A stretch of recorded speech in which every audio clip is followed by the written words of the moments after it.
Blind RMUs, Mrs. Apina, iyang aktres, isa ng ganap na misis. Isang napaka-espesyal at nakakakilig na kabanata ang opisyal nang nagsimula sa buhay ng iyang aktres at niyang aktor.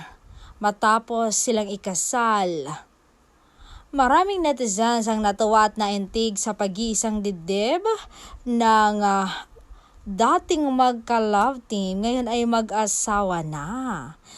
Mula sa pagiging on-screen partner, ngayon ay kasal na at mag-asawa na. Kitang-kita rin ang saya at pagmamahalan ng bagong mag-asawa habang ipinagdiriwang nila ang isa sa pinakamahalagang araw ng kanilang buhay. Agad namang bumaha ang pagbate mula sa netizen na matagal nang sumubaybay sa kanilang journey.